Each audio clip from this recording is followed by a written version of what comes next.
Correcto. Bueno, correcto. Bueno, muchas gracias, doctora. Mi nombre es Sergio Camilo Malaver. Soy maestro en ciencias químico-biológicas y actualmente estudiante de doctorado. Y esta charlita va a ser para ponerlos en contexto de las investigaciones actuales y que estoy llevando a cabo más terminología y conceptos que me parecen importantes para las personas que les interesa este tema de metabarcoding aplicado a parásitos, puntualmente a parásitos entéricos. Y también para estas personas que tienen algún tipo de desconocimiento, o piensan emprender algún proyecto con metabarcoding. Espero que es una charla básica, como les menciono, de conceptos. Espero que sea fructífera y pues bueno, aquí quedamos cualquier cosa para preguntas o sugerencias o contactos, ¿va? Bueno, inicialmente, a ver, no puedo pasar la diapositiva ya. El contenido de la charla va a ser sobre inicialmente conceptos, un contexto de lo que es el metabarcoding y lo que son los parásitos entéricos. Y voy a hacer énfasis en las muestras, es decir, en la fuente de la muestra, la recolección, la conservación. Luego pasamos a extracción y el control de calidad, que es fundamental en el barcoding, metabarcoding y todos estos trabajos moleculares, la elección del barcode y finalmente les voy a mostrar una investigación en la cual digamos que ha sido una pieza importante en mi investigación y los avances que he obtenido a lo largo de estos años trabajando tanto en campo como en laboratorio de biología molecular. Inicialmente es importante entender qué es un parásito entérico. Un parásito es un organismo que vive a expensas de un hospedero. Usualmente esta relación simbiótica indica que el parásito ocasiona un daño, es decir, el hospedero se ve afectado de manera negativa y el parásito obtiene algún beneficio, ya sea protección, alimento, energía, algunas sustancias o algunos productos de metabolismo que no pueden sintetizar ellos mismos. Estos parásitos entéricos, hablando específicamente de estos del sistema gastrointestinal, pues como la palabra lo indica, llevan a cabo todo su metabolismo en el sistema intestinal. Esta relación hospedero-parásito va a conllevar a reacciones en el hospedero que van a depender del sistema inmune del hospedero, va a depender del tipo de parásito, de la cepa del parásito y de la cantidad. Inicialmente, a ver, voy a activar acá el señalador. Algunos parásitos pueden ocasionar disminución del apetito o desnutrición. Como les menciono, esto va a depender del tipo de parásito y el número o la concentración de esa parasitemia, porque si bien sabemos que algunos parásitos se pegan a la luz intestinal y lo que hacen es alimentarse de todo esta, pues justo del alimento del hospedero. No voy a hacer un énfasis en personas, sino lo vamos a llamar hospedero en general, ya sea un animal, ya sea un humano, ya sea un primate no humano. Entonces, esta relación hospedero-parásito, y dependiendo, vuelvo a recalcar, el tipo de parásito, va a ocasionar cuadros de desnutrición en los hospederos. También puede ocasionar diarreas.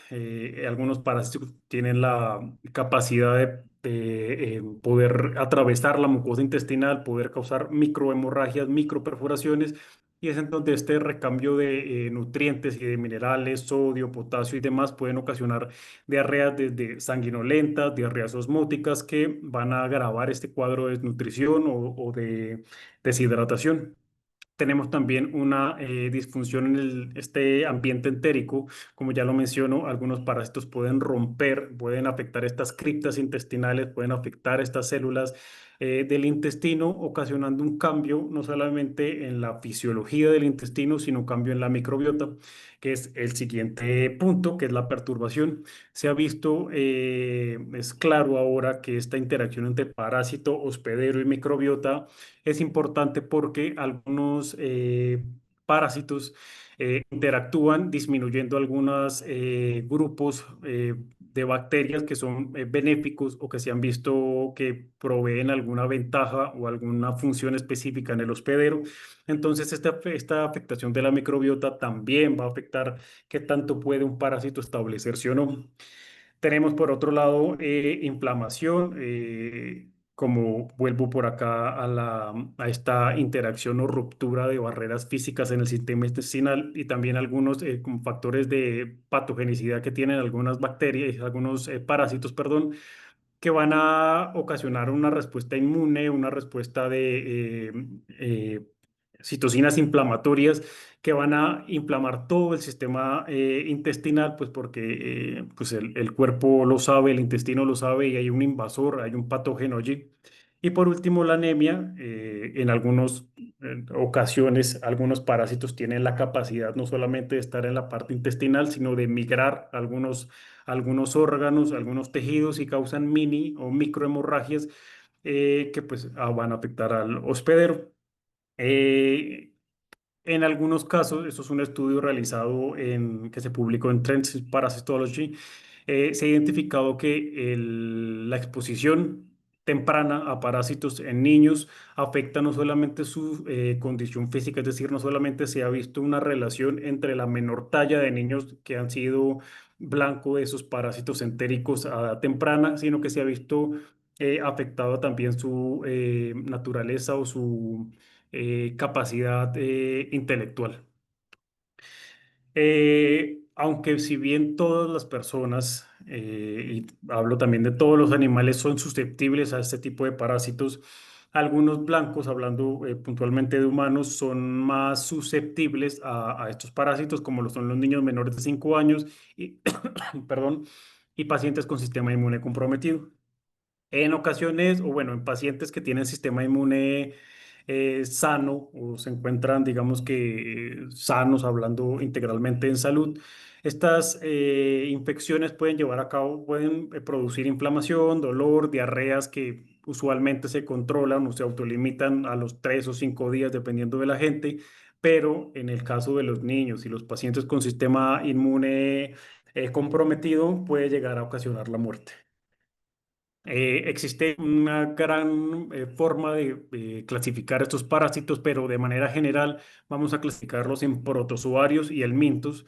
La base o el fundamento de esta clasificación es como la naturaleza uni o pluricelular. Tenemos a los protozoarios, son organismos unicelulares. Tenemos a los helmintos en estos tres grandes grupos de nematodos, cestodos y trematodos. Y como les menciono, su diferencia es que unos son unicelulares y los otros son pluricelulares. Usualmente los elementos tienen sistemas o ciclos de vida un poco más complejos que pueden requerir quizás algún hospedador intermediario.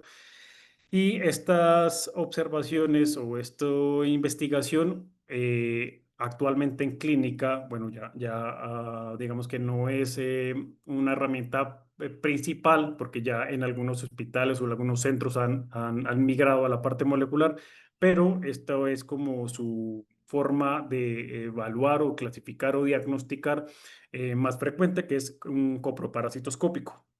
Ahora, les quiero hacer énfasis en el término endosimbionte eucariota.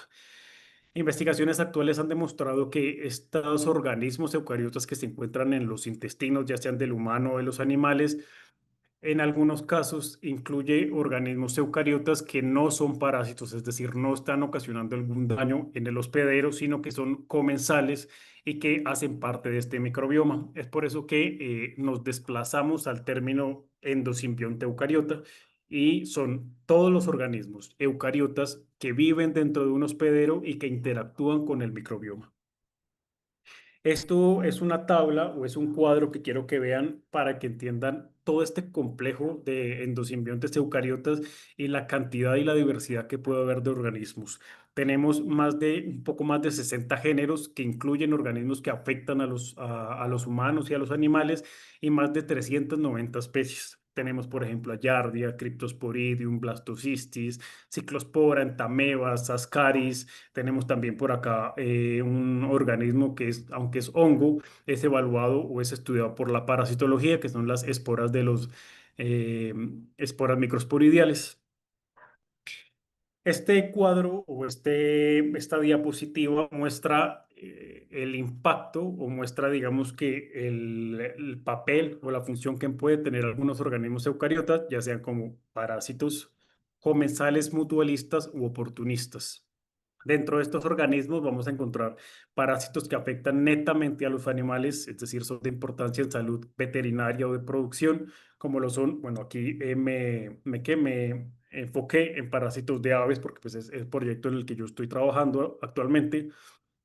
Tenemos, por ejemplo, a Tricomona, tenemos a Ascaridia galli, tenemos a Giardia psittacis, Tomuras meleagridis, Eimerias, varios especies como lo son Eimeria máxima, Eimeria aratinga. Hay varias especies de Eimeria que afectan a los pollos, por ejemplo, y que son de importancia en producción. Y dentro de estos mismos parásitos vamos a encontrar unos que afectan a humanos y también afectan a los animales, es decir, el ciclo de infección incluyen estas tres áreas, no, tres áreas, no, como dos hospederos, animales y humanos.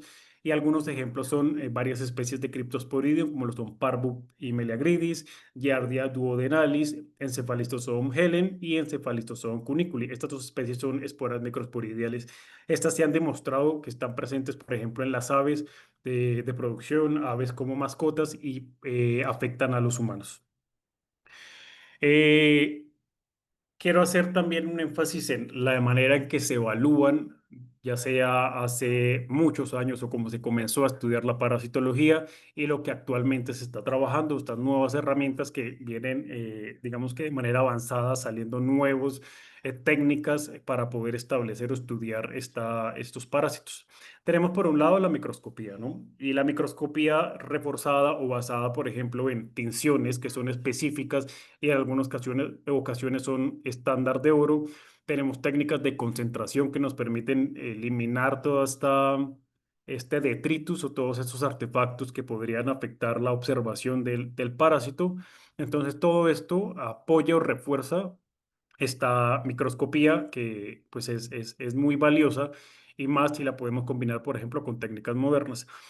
Esta técnica o la coproparasitoscopía o la microscopía aplicada a los parásitos es económica, es accesible, permite ver estructuras morfológicas como lo son huevos, quistes, trofozoitos, larvas, del movimiento de estas amebas o de algunos organismos que son importantes para su diagnóstico y nos dan un acercamiento útil en primera instancia, pero tiene desventajas como lo son la baja sensibilidad en el caso de infecciones leves o infecciones, por ejemplo, intermitentes.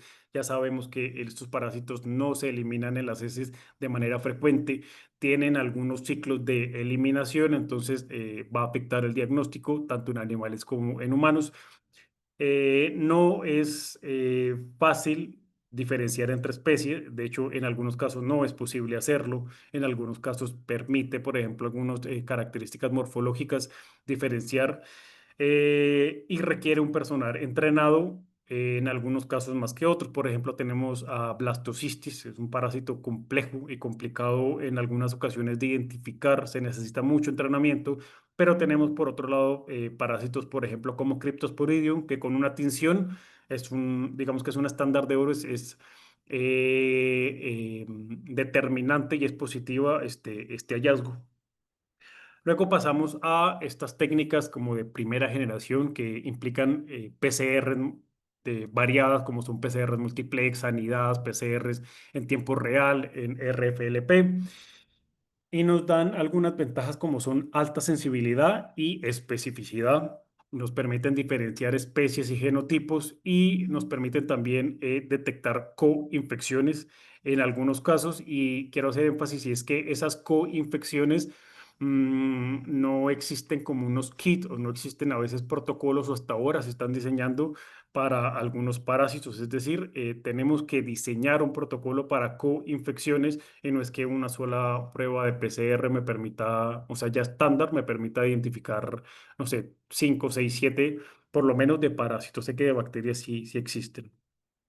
Algunas desventajas, pues que requiere equipos especializados y condiciones de laboratorio molecular, es decir, condiciones asépticas, un laboratorio, digamos que adecuado, los reactivos también para hacer biología molecular, aunque pues ahorita ya están, digamos que disminuyendo sus costos, sí requieren cuidados especiales. Sensibilidad, la sensibilidad de esas PCR puede variar en muestras fecales complejas, es decir, que tengan inhibidores, que usualmente pues, son las muestras fecales. Y el costo es más elevado que la microscopía y el inmunodiagnóstico. Y por último, seguimos con el tema. Bueno, y también quería hacer énfasis en que si bien las PCR nos pueden decir a nosotros es positivo o es negativo, si diseñamos evadores específicos de especie, Si lo que queremos es identificar puntualmente una secuencia, es necesario pasar a un segundo plano, que es la secuenciación Sanger, para poder identificar cada una de esas bases de la secuencia y estar completamente seguro de la especie. De hecho, en varios artículos no basta ahora con identificar o hacer una PCR puntual y que aparezca la banda en la electroforesis, sino que piden la secuenciación para estar seguros y para alimentar también las bases de datos de estas secuencias asociadas a los parásitos. Y por último tenemos al metabarcoding. Metabarcoding, aunque no es reciente, sí el estudio o el uso en parásitos es algo realmente novedoso que viene desde hace unos años. Es altamente sensible, incluso en parásitos con muy baja abundancia, y me permite detectar múltiples especies, múltiples genotipos en un solo análisis, lo cual permite una versión o una visión, perdón, integral del microbioma eucariota, ya sea de estos endosimbiontes eucariotas, ya sea de un solo grupo. Por ejemplo, me quiero enfocar en varios tipos de entamebas o amebas intestinales. Entonces me permite a mí una visión integral, porque también me permite cuantificar estas posibles o posible presencia o ausencia de parásitos. En cuanto a desventaja, pues bueno, requiere equipos mucho más sofisticados, mucho más costosos, y requiere también un análisis bioinformático más complejo. Los costos son elevados, pero cuenta con la gran ventaja de que nos da una visión integral de estos endosimbiontes parásitos que pueden estar en el intestino. En cuanto a los tipos de muestra, pues bueno, las muestras que necesitamos para estos estudios son muestras fecales, ¿no? Provenientes de cualquier tipo de organismo, ya sea humano, animales de importancia en producción o sí, de producción como cerdos, pollos, cabras y demás, y animales también, por ejemplo, de laboratorio, ratones, conejos, ratas, y de animales silvestres, porque pues me imagino que hay gente que está interesada, y lo digo por mí también, en animales que están en campo y que están en áreas silvestres. Estas muestras, estas heces frescas, de preferencia se tienen que conservar en frascos de tapa ancha. Por ejemplo, para humanos, pues ya es estándar estos frascos, no recuerdo el nombre ni el tamaño, pero pues ya está establecido. Igual también se tienen frascos con cucharita integral. También es útil, por ejemplo, para mascotas, en perros, gatos, en aves, o tubos Eppendorf o crioviales para especies pequeñas, como lo son los roedores, reptiles y aves. ¿Dónde van a conservar las muestras? Depende de la cantidad, no que necesiten, sino de la cantidad que va a producir el hospedero que ustedes quieran estudiar. En aves, muchas veces estas paseriformes, que son aves como los canarios, como estas aves urbanas, gorriones, las heces de estas aves son mínimas. Entonces no tiene sentido utilizar frascos de cuchara integrada, frascos de boca ancha, cuando un tubo Eppendorf es suficiente no solamente para almacenar, sino para tratar ahí mismo la muestra. En el caso, por ejemplo, de mascotas y demás, pues ya va a variar este frasco, este recipiente en donde se va a almacenar. Se recomienda volúmenes entre 5 y 10 gramos. Sin embargo, actualmente los kits de extracción piden no más de 200 miligramos, que es una porción muy pequeña para hacer una extracción eficiente, y es suficiente para hacer un estudio de ya sea molecular de metabarcoding o estudios moleculares. Puse aquí también algunas técnicas que se utilizan en el caso de animales un poquito más complejos que no defecan, o sea, su naturaleza no es de producir grandes cantidades de heces, como lo son el hisopado rectal o cloacal, biopsias intestinales o necropias en el caso, por ejemplo, de animales de laboratorio o animales de experimentación. ¿Cómo se conservan estas muestras? Bueno, va a depender de dónde están ustedes, si están en laboratorio, si están en campo, si están en una zona muy alejada de un área en donde hay neveras o refrigeradores, pero usualmente hay tres como formas de conservar. Tenemos una que es la conservación de muestras en etalón entre el 70 y el 96%. Yo recomiendo el 96%. Y esto me permite inactivar esas enzimas que degradan no solamente a los microorganismos, sino que degradan el DNA. O sea, todas esas DNAsas, RNAsas que están activas con alcohol quedan inactivadas, y me permiten a mí el almacenaje en un tiempo también corto, pero me permiten transportar esas muestras a un costo pues bajo. Tenemos por otro lado la refrigeración a 4 grados o la congelación a -20 o -80. Cuando trabajamos con parásitos hay unas ventajas y es que por su naturaleza usualmente están en huevos, en quistes, no quistes, que les dan protección adicional en la muestra fecal. Entonces, cuando las refrigeramos o congelamos, lo que hacemos es conservar o proteger más esta muestra fecal. Sin embargo, esta técnica o este ciclo, este flujo de refrigeración y congelación, pues suele ser más costoso y en algunos casos cuando trabajamos en campo, pues es inviable. Pero en el caso, por ejemplo, en que trabajan con animales de laboratorio, una posibilidad podría ser la refrigeración o congelación. Se refrigera y se extrae inmediatamente o se congela y se evalúa pues con kit de extracción esta muestra. Y mi favorito, que me ha funcionado muy bien, no solamente para conservar, sino para causar una primera lisis de algunos agentes difíciles de romper. Y ese conservador de DNA o RNA lo que hace es estabilizar. Y puedo yo almacenar esas muestras por un tiempo indefinido, de preferencia en refrigeración, pero pueden durar semanas a temperatura ambiente. Bueno, en el conservador, yo lo puse acá, no me pagan por hacer la promoción, pero pues me ha funcionado muy bien. Si ustedes tienen algún proyecto en curso o pensado, esto es una muy buena inversión, que es un conservador Simon Shield de DNA-RNA.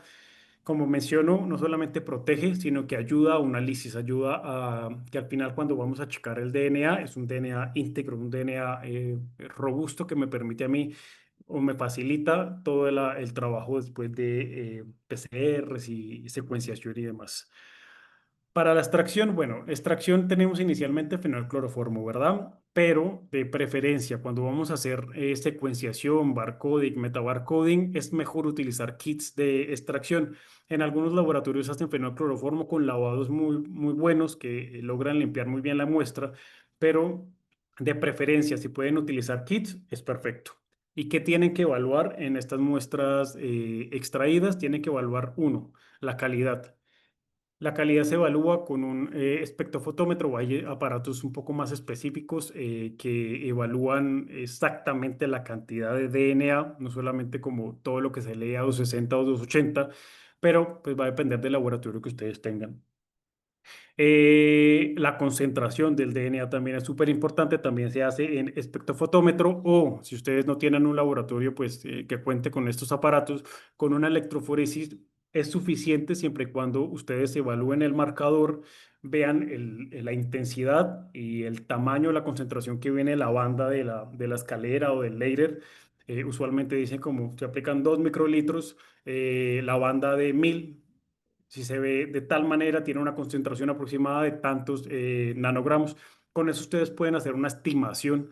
No es algo, digamos que reportable, quizás como si lo ves una cuantificación en nanodrop, pero puede servir para darnos una idea de cuánto DNA puedo tener.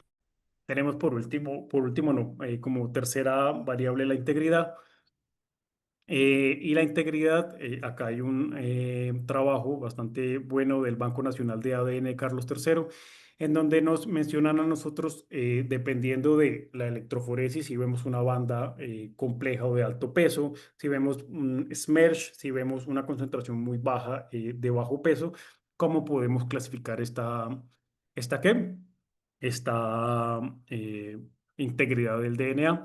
Usualmente se utiliza una garosa al 1%, 1,5%, pues no, bueno, yo he utilizado 1,5 sin problema y tiene una puntuación entre 3 y 0. 3, una banda definida, perfecta, bonita, sin ningún barrido, y 0, barrido completo o no hay nada.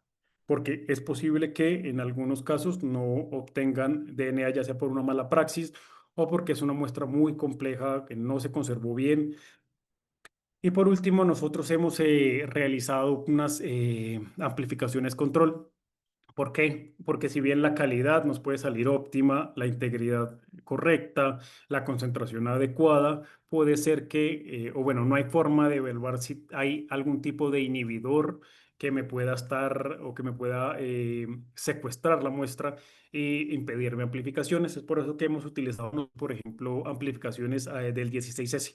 Entonces tenemos una muestra que está, digamos que adecuada, hacemos una PCR ya puede ser para un housekeeping, puede ser para un gen del mismo hospedador o puede ser para el 16S. Si me amplifica, significa que la muestra está bien.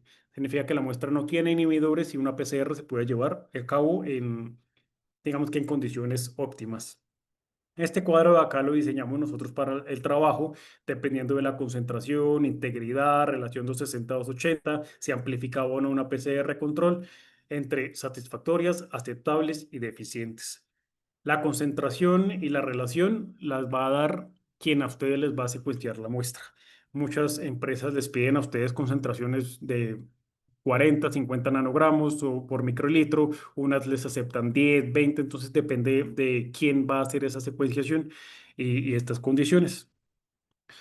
Eh, Ahora ya enfocándonos o digamos que ahondando ya en el tema, la técnica del metabarcoding, que les quiero explicar, bueno, de pronto a las personas que no tienen el conocimiento, que ya han trabajado con esto, qué es el metabarcoding, cuál es su fundamento. Tenemos en esta imagen un caso, un ejemplo donde tenemos 7 tipos de parásitos. Vamos a asumir que esos 7 parásitos están en un hospedero. El objetivo o este fundamento se basa en que estos parásitos van a tener ciertas regiones de sus genes muy similares, lo suficiente para encontrar zonas iguales dentro de estos 7 parásitos, pero no lo suficientemente iguales para poder discriminar entre ellos. En eso consiste un metabarcoding, en hallar regiones del DNA, ya sean genes, ya sean regiones intergénicas, que me permitan a mí identificar una región que yo digo, la amplifico y de hacer el análisis de secuencia voy a poder identificar el parásito puntual, solamente utilizando uno o en su efecto quizás hasta un par de cebadores. La idea no es hacer un cebador para el parásito uno, para el 2, para el 3, para el 4, como lo solemos hacer a veces cuando hacemos PCR punto final o anidadas o multiplex, que, bueno, tomamos el parásito uno y el 2. La idea acá es toda esta tabla que les había mostrado de más de 390 especies, poder hacer un solo experimento, una sola amplificación, secuenciación que me permita a mí obtener las secuencias de estos endoparásitos de interés y poder discriminarlos en un análisis bioinformático. Esta imagen grafica pues lo que les estoy explicando. Tenemos una muestra de DNA total, donde hay DNA del hospedero, de la dieta, del parásito, de la bacteria. Aplicamos una PCR a un blanco o a un marcador genético. Finalmente, se van a amplificar algunas secuencias, se van a secuenciar esos amplicones y pues vamos a realizar un proceso de identificación. Aquí es clave la elección del marcador, es decir, la elección de a qué región me voy a ir. Y ahorita ya voy a pasar una presentación sobre eso. La elección del cebador también es fundamental. Es por eso que es importante saber hacer el diseño de los cebadores o basarnos en cebadores prediseñados que ya han tenido estudios de viabilidad. Sigue la amplificación y secuenciación y pues el análisis de datos igual de importante que la elección del marcador o la elección del cebador. Esta gráfica es, digamos, un poco más integrado el proceso de metabarcoding. DNA, ya vimos que DNA de muestras fecales, aunque bueno, acá quiero hacer un paréntesis y es que las muestras también podemos utilizar, por ejemplo, muestras de lodos, de aguas residuales, de desechos, no sé, para poder analizar qué tipo de organismos, si nos interesan, por ejemplo, entéricos existen o están presentes en aguas recreativas, en aguas de consumo, en aguas, en áreas conservadas. Entonces es importante que también como hacer este paréntesis que en esencia son las muestras fecales, pero también se pueden hacer estudios, por ejemplo, en aguas o en suelos. Hacemos la extracción, elegimos el marcador molecular, en este caso ya les voy a explicarle por qué el 18S. Eh, bueno, inicialmente el 18S porque son organismos eucariotas, ¿no? No nos vamos a ir al 16S porque el 16S es bacteriano, pero el 18S es porque tiene la mayor cantidad de datos en las bases en las bases como la de el NCBI. Entonces nos permite a nosotros confrontar las secuencias que obtenemos con las secuencias que están en las bases de datos. Entonces es una gran ventaja. Y por último sigue el proceso bioinformático, que consta esencialmente de estos pasos como el filtro, es decir, eliminar eh, adaptadores, eliminar secuencias que no están correctas, eliminar secuencias de baja calidad, no biológicas. Y una vez que hacemos un primer filtrado, una primera limpieza, hacer la fusión o concatenación de estas secuencias que estamos obteniendo. Aquí también quiero hacer otro paréntesis y es que aquí me estoy enfocando, por ejemplo, al metabarcoding que ha sido efectuado en aparatos o en dispositivos de Illumina, que me secuencian a mí al derecho, al revés, es decir, forward, reverse, y me permite obtener regiones para poder, como les digo, ensamblarlas o para poder compararlas. En el caso, por ejemplo, de algunas tecnologías como Oxford Nanopore, nos da es una ventaja grandísima que nos da toda la región completa y pues nos da una mayor sensibilidad sin necesidad, por ejemplo, de hacer concatenaciones. La asignación entre OTUs, que son unidades operacionales taxonómicas, son grupos de especies no, grupos de especies, no, grupos de secuencias que son 98% parecidas, 99% parecidas, 97%. Este umbral ustedes lo escogen y me va a agrupar. Es como si tuviéramos, por ejemplo, en una salón de clase tenemos a unos niños y yo los agrupo como los niños de Morelos. Entonces no voy a saber en qué dirección, en qué barrio o en qué municipio de Morelos viven, pero los puedo agrupar en un OTU, que va a ser el Otus Morelos. Y por otro lado tenemos a los ASBs, que son variantes de secuencias, perdón, variantes amplicónicas de secuencias, se me pasa el nombre, amplicon sequence variants. Y en este caso vamos a utilizar las secuencias idénticas 100% y las vamos a agrupar para poder contrastar con una base de datos y no utilizar umbrales, perdón, o grupos, sino ya identificar secuencia con especie puntual, si es que es posible esta resolución, si no, secuencia con un género. Por último, pues están las bases de datos que lo vamos a contrastar finalmente nuestros grupos, nuestras secuencias organizadas o agrupadas con bases de datos, en este caso para cualquier tipo de investigación asociada a 18S, vamos a utilizar la base de datos Silva, que es una base específica o enfocada en datos ribosomales. O en este caso tenemos una más específica que Silva, que es la base de datos PR2. En este caso, esta base de datos ha sido trabajada para enfocarnos en parásitos no, sino en organismos eh, unicelulares o en parásitos, organismos, digamos que de vía libre. Entonces, de aquí, por ejemplo, se excluyen las bacterias. En este caso, Silva pues tiene también información acerca de bacterias, en este caso pues PR2 no, o su cantidad es menor, ya específico, ya digamos que es perfeccionado o mejorado esa base de datos para estudios en eucariotas. Esto es un barrido general también, ya digamos que a irme rápido, porque digamos que estoy repitiendo para que quede claro.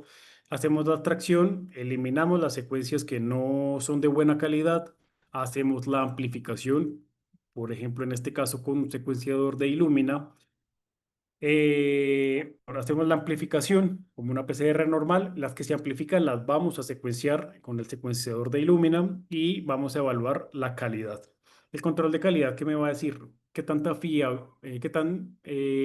fiable es el resultado en cada una de esas bases. Es decir, la probabilidad de que la base, no sé, G es 100% y no hay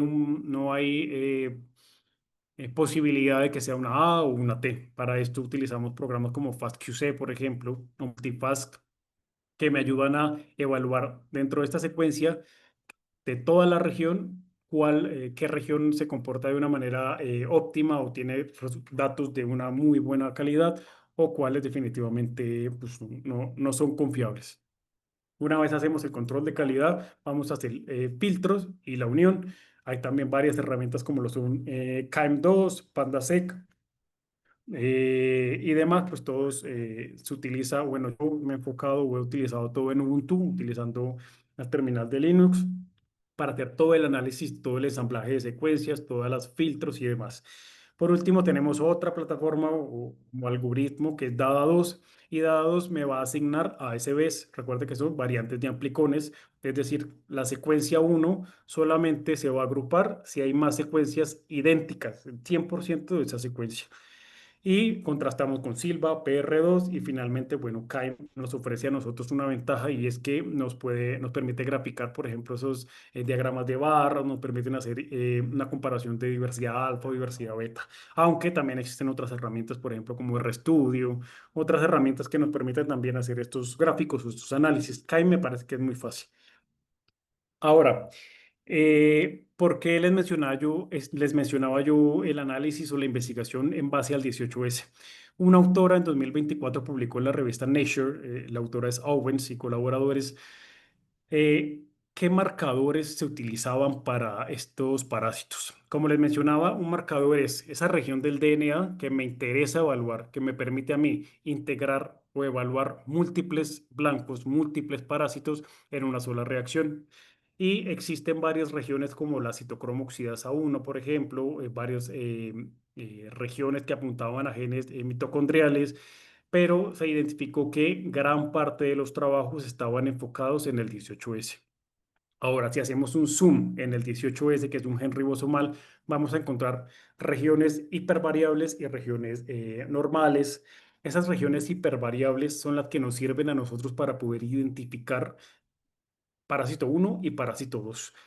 Es clave la elección de estas regiones o de los cebadores, si va a abarcar, por ejemplo, la región hipervariable B4 y B5 o se va a ir para la B9, pero en esta investigadora y en su revisión hizo un análisis, se encontró que la región hipervariable B4 y B9 es de las regiones más estudiadas o más usadas para la discriminación de parásitos. Aquí también es importante que claramente, si yo puedo secuenciar todo el 18S, voy a tener una resolución perfecta, pero pues tenemos limitantes económicas, ¿no? En la investigación. Entonces, entre más pequeña es la región, quizás es más viable económicamente para mí, me va a dar una menor resolución, pero es ahí en donde entra el investigador y en donde compara qué región me puede servir para mi objetivo puntual. Aquí ellos diseñaron, por ejemplo, para la región B4 y B5. Esto lo muestro para que ustedes vean que ya existen cebadores en la literatura que pueden abarcar ciertas regiones. Por ejemplo, cada uno de estos colores es un cebador que diseñó el autor uno, el autor 2, el autor 3. Y aquí está el cebador forward, el cebador reverse y la región que abarca o que me permite identificar. ¿Por qué les estoy mostrando eso? Si ustedes recuerdan, la taxonomía es una tabla que abarca más de 390 especies. Entonces, encontrar un cebador para esas 390 es complejo. Entonces, el autor hizo un énfasis en parásitos multicelulares eh, de interés en salud y eh, parásitos como Microsporidium y Tricomonas habían sido, digamos que no habían sido identificadas o no habían tenido una cobertura óptima con los cebadores de algunos autores. Entonces ellos diseñan unos cebadores y lo menciono porque esos justo yo los estoy evaluando para ver su eficiencia y para, digamos que dirigirme a mi objetivo de investigación, que es identificar qué parásitos están en aves trapicadas aquí en la Ciudad de México. Eh, ¿Qué encontraron? O bueno, esos autores como Owens en su investigación, ella hizo o probó sus cebadores tanto en humanos como en una población de primates, exactamente 40 primates no humanos. Y les quiero acá mostrar un reto que tiene el metabarcoding y es que si bien nosotros obtenemos DNA total del intestino y utilizamos en teoría cebadores específicos para mis parásitos, esa secuenciación, la eficiencia, la temperatura de alineamiento, todo esto digamos que va a mejorar o disminuir la eficiencia. Uno de los retos del metabarcoding es que usualmente tenemos muchas lecturas asociadas a la dieta y al hospedador. Es decir, si nosotros vamos a enfocarnos o si nosotros vamos a buscar parásitos, es posible que, si ustedes ven aquí, por ejemplo, estos gráficos, Para el mono 15, 6,9% de las lecturas correspondían a parásitos. De resto correspondían a protozoarios de vida libre, hongos, hospedero. En el caso, por ejemplo, del primate uno, casi la mitad de su lectura correspondían a bacterias. Teóricamente no debería ser así, pero cuando hacemos este tipo de amplificaciones y de secuenciaciones, observamos, perdón, observamos que no estamos teniendo secuencias limpias, que es, digamos que nuestro objetivo. Sin embargo, no significa que no funcionen. En este caso, por ejemplo, de los helmintos, que todos los colores azules corresponden a helmintos y a protozoarios. Esta investigación es bastante chévere porque encontró, por ejemplo, eh, varios grupos de entamebas en primates silvestres. Encontraron Enterocitostomo beneusi, que es una espora microsporidial, blastocistis, que en todos los casos de estos tenían presencia. Entonces, digamos que sin embargo, actualmente, que yo me encuentro trabajando con estos cebadores, que son cebadores Vespa, me encuentro trabajando en un contexto de rescate y tráfico de fauna.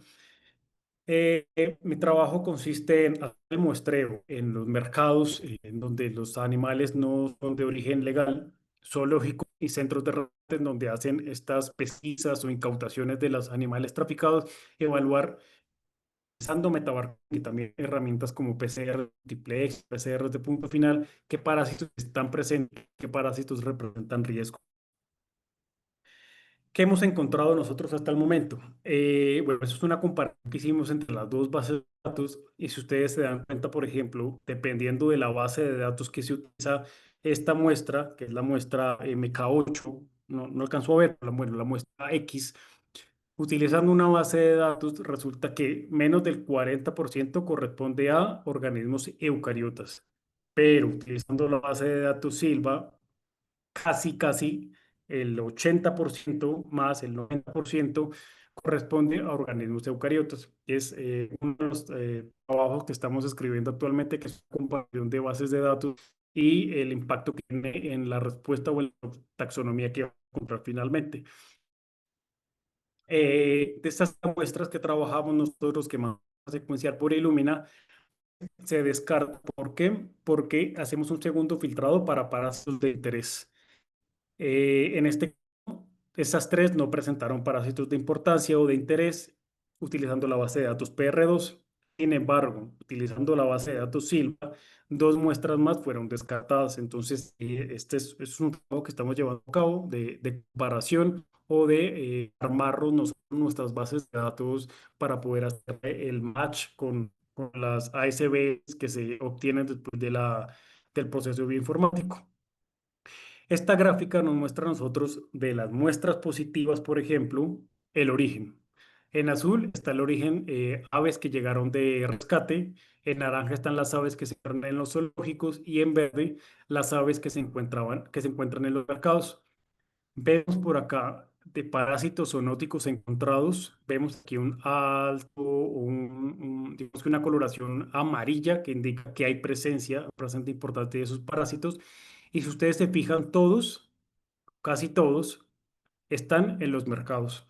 Esto es un primer hallazgo que encontramos nosotros, pues ya se ha reportado en algunos sitios y es que esos mercados son puntos calientes para la presencia de organismos y parásitos zoonóticos, como cuáles. Aquí este cuadro está hecho solamente a nivel de género, pero tenemos, por ejemplo, presencia de Cryptosporidium, tenemos presencia de Himeria, que si bien no afecta al hombre, es de importancia sanitaria en aves de producción. Tenemos la presencia de blastocistis, y si ustedes se fijan acá, esta columna es la presencia de blastocistis en estas muestras, y todas están acá en mercado, zoológico, zoológico, mercado, mercado, es decir, que el mercado nos está mostrando un alto número de parásitos de importancia.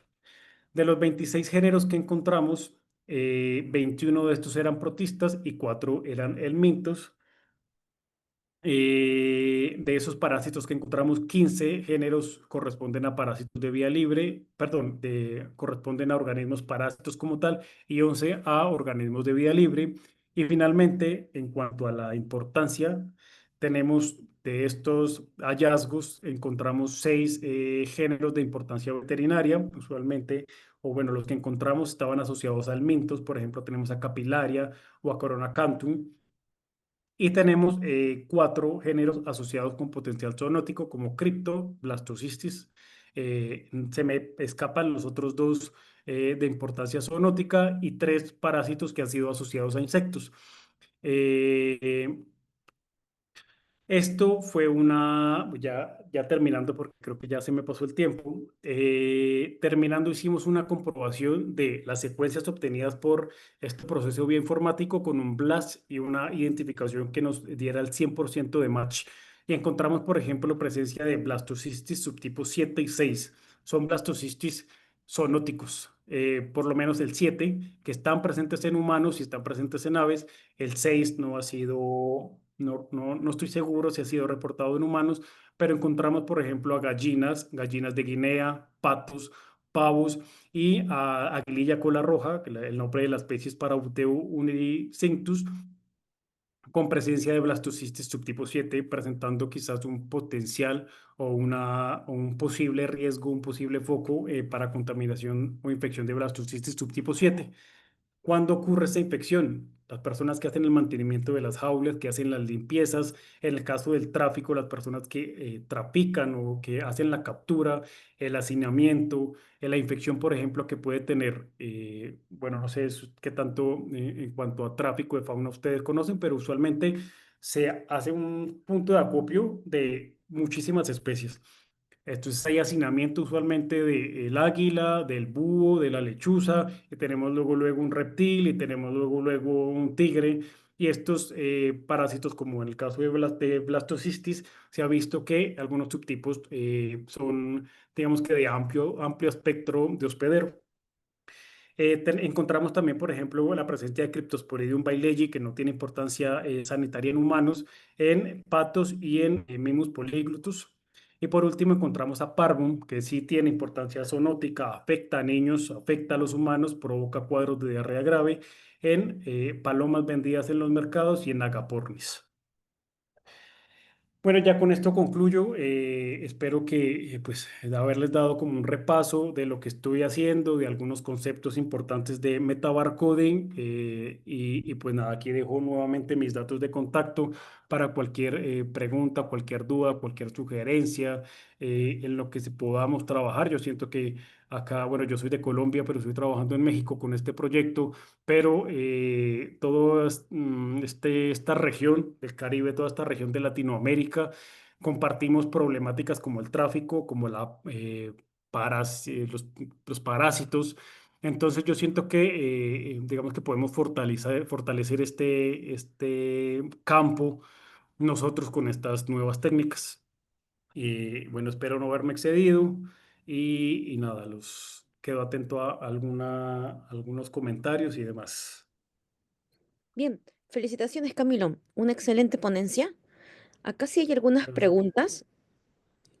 Fernando pregunta si recomiendas el uso de COI como marcador para enteroparásitos. Si son para enteroparásitos protozoarios, recomiendo 18S. Si es para parásitos, el minto, si se quiere, digamos que hay estudios, no sé, me parece que él había dicho que era de Ecuador, no estoy seguro, pero por ejemplo en Ecuador, en Perú, los geolmintos están en boom, o sea, trabajar con geolmintos es bastante fuerte, pero para ellos, por ejemplo, un marcador excelente es el ITS. La región intergénica ofrece mucha más información que el 18S para protozoarios, pero el COI ha sido utilizado en algunas investigaciones. El COI yo lo he usado en la identificación de animales, animales como tal. Por ejemplo, aves, ya hay algunos barcodes. Ah, bueno, te me había olvidado mencionarles esto. Existe una página que se llama Vault System, en donde ya hay Ujú. unos barcodes subidos a las plataformas que ustedes pueden utilizar para identificar o para que sean el código de barras para ciertas aves. COI casi no ha sido usado y como menciono otra vez, de preferencia 18S o ITS. Bien, de ahí Hanna pregunta, ¿en qué se basa para el diseño de cebadores si se encuentran muchas especies en una sola muestra? Lo que tenemos que hacer aquí es alinear. Primero, ver en qué sospechas. Por ejemplo, estoy trabajando con cabras y las cabras tienen parásito uno, 2 y 3. Entonces, ok, me voy a ir para el 18S. Voy a buscar en el LCBI, voy a hacer un blast y voy a identificar la secuencia total del 18S del parásito que yo sospecho que puede estar, el del uno, del 2, el 3. Hago un alineamiento y lo que voy a tratar de buscar son zonas y en el momento en que hago un clúster, lo que hago un alineamiento, regiones que se ven igualitas.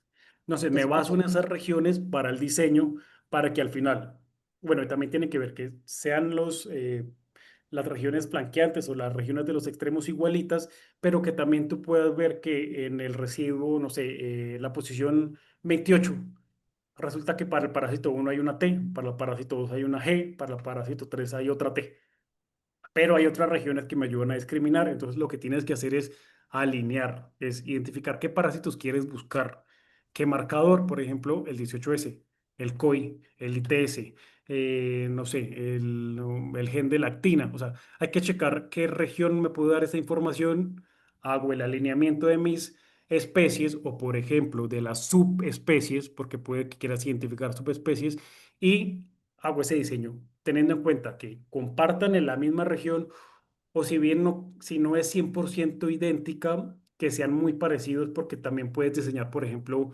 oligos o cebadores degenerados en donde en vez de, no sé, que el cebador sea AGGC, pero es que el parásito uno tiene una C y el parásito 2 tiene una G. Entonces ahí lo puedes marcar como un cebador degenerado, lo mandas a hacer así para que parte de los oligos tengan una G y parte de los oligos tengan una C en el mismo tubo. Entonces hay varias estrategias que puedes utilizar. Sí, genial. De ahí está, a ver, Eliana te felicita por tu ponencia, Alejandro también, y Hanna, bueno, dice que está bien respondido, que entendió, y que una exposición muy interesante, muy buen trabajo. Vale, Excelente. perfecto. Bien, muchas gracias a todos, muchas gracias, Camilo. Ah, aquí Ok, hay otra perfecto. pregunta. Dice, al usar el metabarcoding, ¿cuál podría ser la limitante principal para la detección o el diagnóstico? O sea, para el diagnóstico de rutina, no sé si se refiere a eso, realmente es una técnica que no naciendo, pero sí se está empezando a reforzar para parásitos. Entonces, eso inicialmente. Tenemos que buscar o lograr estandarizar procesos bioinformáticos, marcadores, cebadores. Entonces, hasta ahora están haciendo, si bien nos ofrece una gran herramienta en investigación para hacer diagnóstico, sería, digamos que pudiéramos en una sola reacción poder ver todo su microbioma eucariótico, sería perfecto, pero pues hasta ahorita es una herramienta que se está desarrollando, se está alimentando y está mejorando. Entonces, ahorita para el uso de diagnóstico clínico es quizás complejo, lo veo yo. Bien, luego Evelyn pregunta si Blastocystis hominis forma parte de la microbiota, pero se considera parásito o comensal. ¿Y de qué depende de que se considere parásito o comensal? Uy, encontramos autores que dicen una cosa, dicen otra, pero lo que sabemos actualmente es que uno, Blastocystis hominis ya no es Blastocystis hominis. Blastocystis en 2006 fue clasificado o se le dio como una nueva orden taxonómico y existen Blastocystis subtipo uno, 2 hasta el 14. No estoy seguro hasta qué subtipo. Existen subtipos que afectan al hombre, existen subtipos que afectan solamente a los conejos, a las aves. Entonces, eso, inicialmente. Segundo, existen estudios que mencionan que va a depender del subtipo que tú tengas que pueda o no comportarse como un parásito. ¿Por qué? Porque no hay un consenso aún. Existen pacientes que presentan blastocistis sin ningún tipo de síntoma y existen pacientes que presentan blastocistis con colitis, con inflamación intestinal. Entonces, la verdad es que no hay una respuesta aquí hasta ahora. No hay un consenso entre si blastocistitis es comensal, si blastocistitis es un parásito, si es bueno, si es malo, porque también hace poco leí una investigación de la revista Cells, no me acuerdo, en donde menciona, por ejemplo, que algunos pacientes que tenían blastocistitis, no recuerdo el subtipo, presentaban una mejora en algunos marcadores cardiovasculares. Entonces, hasta ahora se está, digamos que trabajando, hasta ahora se está haciendo más trabajos acerca de blastocistitis, que no se trata solamente de la presencia o ausencia, sino de entenderlo como parte de la microbiota y de entender genéticamente qué es lo que hay ahí. Pero no te puedo decir la respuesta si es parásito comensal, porque no hay una, no, todavía no se concluye, no hay un Ok, consenso.